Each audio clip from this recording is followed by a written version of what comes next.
The first presentation is by Kerry Wallach, who is Associate Professor of German Studies and an affiliate of the Jewish Studies program at Gettysburg College in Pennsylvania, United States.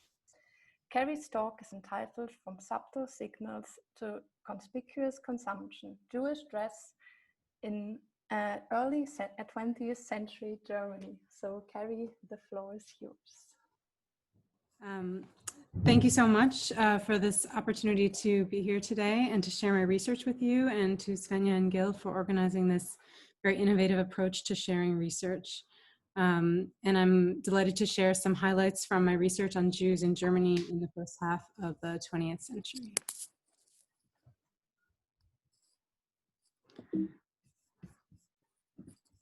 So in my presentation today, I will discuss several key topics. What it meant to display Jewishness using material signifiers such as clothing, head coverings, and accessories. I argue that many Jews did want to be visible as Jews, but not in ways that would compromise their safety. Thus, they found subtle ways to reveal Jewishness only at the right time and in the right place, and sometimes through dress. Some of the caution involved in displaying Jewishness emerged in response to accusations that Jews appeared too visible, often related to the display of wealth in the form of luxury goods.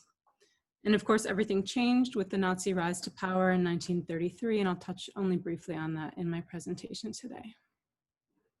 And I'm going to talk about a range of visual sources, including periodicals, advertisements, photographs, caricatures, one film, and a few works of art, just as sort of examples of each of these categories. So, to the question of visibility. Stereotypes were used as a way of identifying people whom one didn't know. Many stereotypes related to physical appearance, hair color, eye color, overall coloring, but some related to clothes. Visitors to spa or resort or vacation towns were faced with the task of telling the difference between Jews and non-Jews, and even between Western and Eastern Jews. As Miriam Zadoff wrote in her book Next Year in Marienbad, observers on the promenades were avidly engaged in decoding the body, seeking to deduce from the appearance and habitus of the person confronting them something about his or her character. End quote. But distinctions between people were not always readily apparent and were sometimes invented. Jewish guests took care not to attract unwanted or negative attention. They tried not to dress ostentatiously or wear too much jewelry. They tried to avoid noisy behavior. And you can see here a photo montage that shows an urban setting. This is the Schönenviertel in Berlin. So in settings such as this one, East European Jews, who made up 20% of Germany's Jewish population in the 1920s, were especially visible, particularly men who wore traditional Jewish dress and beards. And this photo montage appeared in the best-selling newspaper, the Israelitisches Familienblatt. And what's interesting for me in particular is not only the montage itself, which includes, of course, some text in addition to image, but also the caption in the Israelitisches Familienblatt instructs us in some ways we might read this image. It draws our focus to the blind residents of the Schönenviertel, which you can see in the middle left here, and the residents' propensity for charity, for giving alms, and also the various forms of conversation taking place, the business, political, and hausfraulich, the among housewives conversation going on in this kind of environment. So the caption of this image is also significant. For Jewish women who wish to engage with the latest fashions, there were instructions in the Jewish press on how to style one's hair in a pageboy bob, a Bubikopf or Kopf. And you can see that was advertised in the Yiddish press, printed in Berlin on the left. And on the right, we have a couple of advertisements from the German Jewish press for advertisements for something that Sami Gronemann called the Orthodox Bubikopf, and this was a wig or a shadel in the style of a pageboy bob. And these advertisements were ubiquitous in late Weimar Orthodox papers.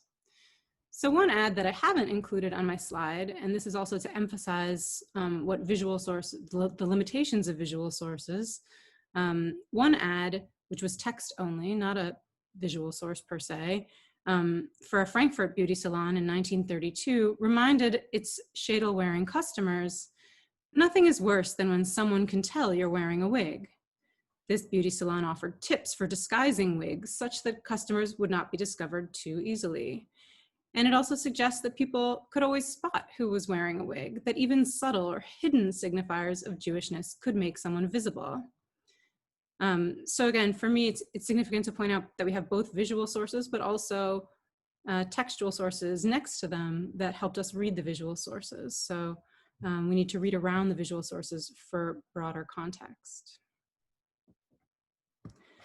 Liberal Jewish organizations, such as the Zentralverein, advised their members to take precautions when in proximity to a synagogue in terms of displaying Jewishness, though members of the Reichsbund Jüdischer Frontsoldaten, the National Union of Jewish War Veterans, publicly wore badges to signify their status as Jewish veterans and to be visible to one another.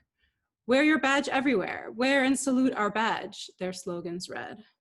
And you can see on the right a photograph of an actual object, an actual metal badge. It's sort of like a lapel pin on the right here. Already in the early decades of the 20th century, some highly visible members of student and youth organizations proudly displayed Jewishness by wearing caps and badges that co-opted the medieval yellow badge, or the idea of the medieval yellow badge, that Jews had been forced to wear in earlier centuries to render them visible. Zionist groups sometimes paired the color yellow with blue and white.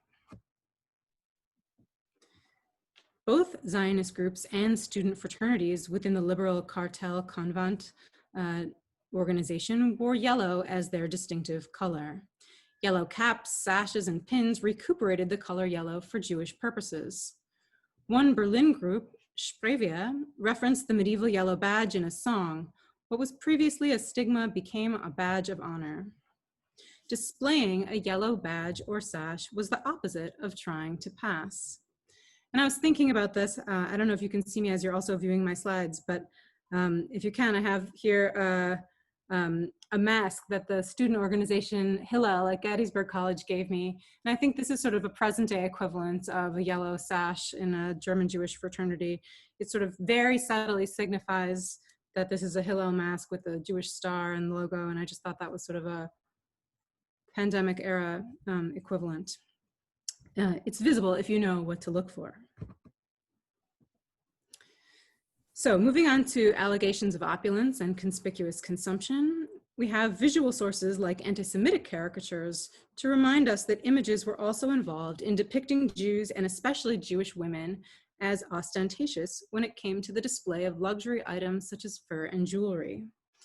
In a forthcoming essay on Jews and fur, I argue that Jewish women wrapped in furs are depicted and interpreted pejoratively as social climbing, selfish, and voracious consumers. Wearing or even desiring a fur coat was enough to code women as Jewish in certain instances. In the interest of time, I will only mention one film today that touches on the stereotype of wealthy or privileged Jewish women wearing furs. And if you're interested in this topic, Mila Ganeva's book on women in Weimar fashion discusses other fashion-related films, including Ernst Lubitsch's early comedies, which certainly relate to Jewish dress. But back to the film I'd like to discuss. This is the silent film Fräulein Else from 1929. The film itself does not contain overt references to Jewishness, but it's based on Arthur Schnitzler's novella with the same name, Fräulein Else. Schnitzler, in his text, codes Else as Jewish to the trained reader. He describes her coat only as a big black coat which covers her completely. Yet in Paul Czinner's film version, the coat, which is worn in this case by German Jewish actress Elisabeth Bergner, transforms into a large white fur coat that itself plays a role in the visual composition of the story and in kind of coding Else as this Jewish princess type. But this is all to point out that we have a visual source, a film, but we actually need the text on which the film is based in order to get a sort of complete reading, complete understanding of what the film itself might be signifying through visual imagery.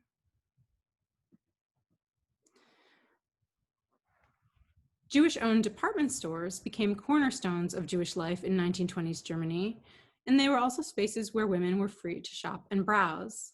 And for more on department stores, I will refer you to Paul Lerner's book, The Consuming Temple, and also the work of Gideon Ruvani on consumer culture.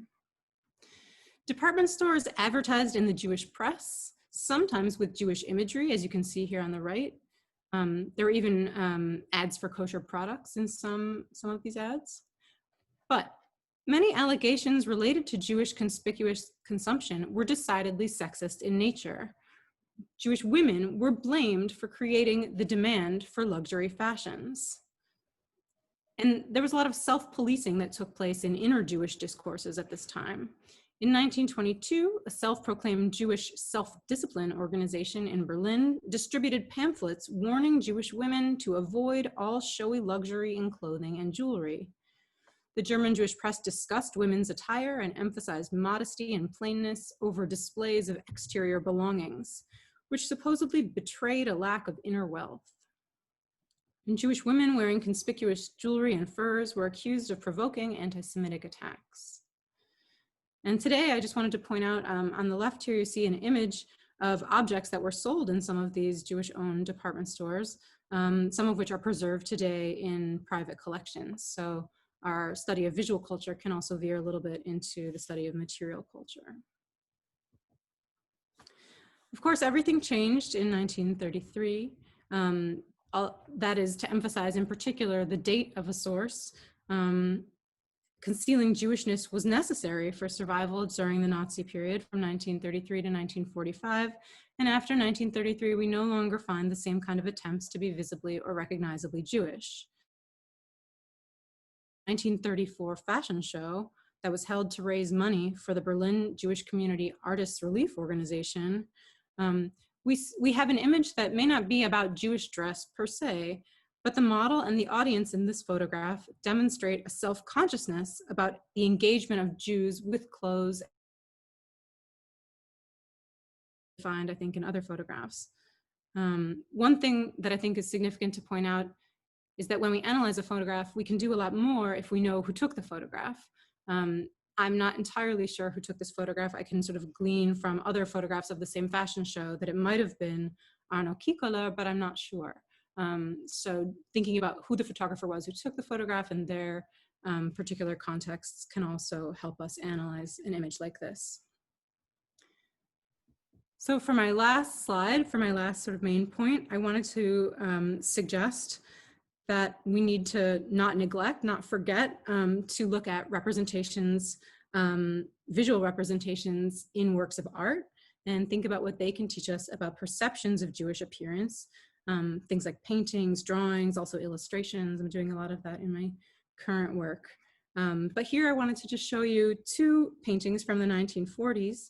These paintings, I think, provide an interesting pairing because they both portray Jews wearing yellow badges, which of course is sort of a trademark of Holocaust-era Jewish appearance in the modern sense. Felix Nussbaum's painting, Self-Portrait with Jewish Identity Card, was painted while in hiding in Belgium. Keta Munzer-Neumann was in occupied France when she did this painting. And I know, and I'm looking forward to hearing more about Jewish dress in the Holocaust in the next session. I just wanted to point out that we can do different things when we look at representations in works of art. So to sum up, in conclusion, a wide range of visual sources can teach us about Jewish dress in Germany in the early 20th century, but we also need to consider the publication and production contexts of these sources, including dates, of course, perhaps the creators of the sources if we know them, and any accompanying titles or captions or other relevant text can also inform how we read and interpret these sources. And I have here at the end just a quick bibliography of some of my publications if you're interested in reading more from me. But that's all I have, and I'm looking forward to hearing from the other presenters. Thank you. Thank you very much, Kerry.